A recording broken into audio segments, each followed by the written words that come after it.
Hello, everybody. It's Mrs. Pound, and I'm back with more from Chapter 2.1 on weathering and erosion. So far in this chapter, we've talked about two different types of weathering, mechanical and chemical weathering. Last video, we talked about mass wasting, which is a form of erosion in which large amounts of soil move. And today, we're going to talk about wind and wave erosion from Section 2.1.4. So our objectives today are to distinguish between wind erosion through abrasion and deflation and summarize ways in which people accelerate or reduce the effects of wind and wave erosion. So how does wind erosion occur? Wind is a major force in erosion. There are three ways that wind moves the particles. The first is suspension, which you can see in the background here. All of this cloudiness, tiny dust particles can be suspended in wind and moved great distances. It can move many kilometers, okay, this way. There's also saltation, which is when wind briefly lifts grains of sand off the ground and then they fall and bounce. That would be along the ground here, okay? Perhaps that's what's making these ripples in the sand down here. It's not the stuff that is in the air up here. And then there is also creep. These are when larger particles are pushed and roll along the ground. So you can see these larger stones and different things.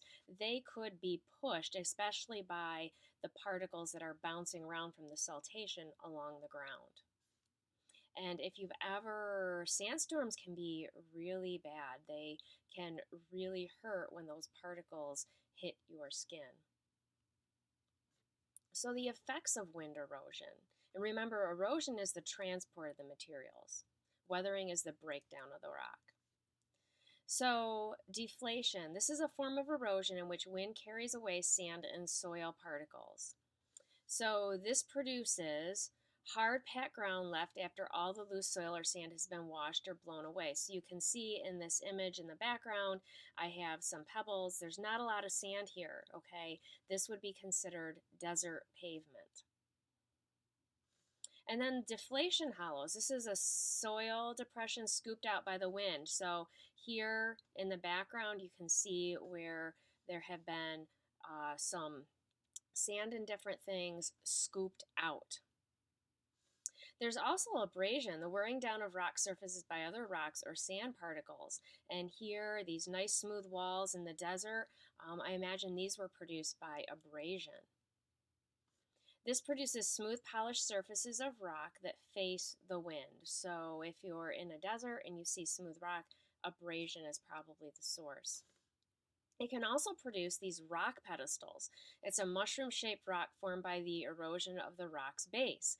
Notice down here, it's really skinny. There's a lot of abrasion that took place because the sand isn't necessarily getting up here. This is kind of like it's been sandblasted, but it's been down here because that's as high as the sand has gotten. So it leaves these large rock formations up top called rock pedestals or mushroom rocks even. There is also what we call wind deposition. This is when the wind takes soil or sand from one place and deposits it somewhere else. So we can see these nice ridges that have been deposited and the sand has moved. Now, this takes place in two forms. You can have loess, which is silt, and here loess is very rich in nutrients, and so you can see this is a deposit of what is called loess. And yes, it is pronounced like the woman's name, even though it's not spelled that way.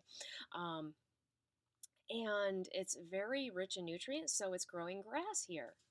More common form that you're used to are, sand dunes.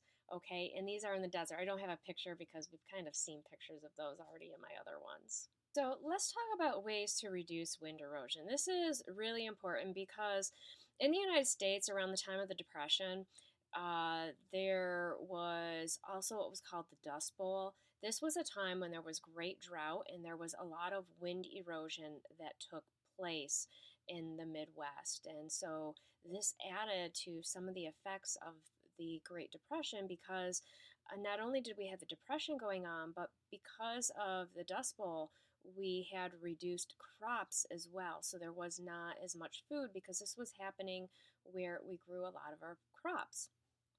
So my husband is an engineer. A lot of his job is actually pre- reducing erosion in areas. So these are some ways we can do that.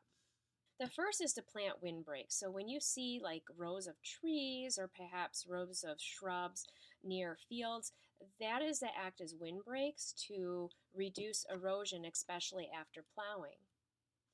Maintaining vegetation. Instead of leaving fields just empty, we put cover crops on them to prevent erosion. And we don't necessarily, if we're doing construction, leave lots of bare areas. We might have some vegetation that is left. Covering loose soil. I don't have a picture for this because I just couldn't find one. This is covering with things like ground cloth. Perhaps you have gardened before with your family, and sometimes I know with my family, my dad likes to put down black plastic so that he doesn't have to weed as much, and it also helps to keep soil in place. And plowing along natural contours. You can see here that the land has not been plowed in just straight lines. They are trying to follow the contours of the land to prevent some erosion here. Now, another type of erosion is wave erosion. Waves erode cliffs through the force of their pounding and by abrasion of particles they carry. And we can actually see here the water is going into this cliff.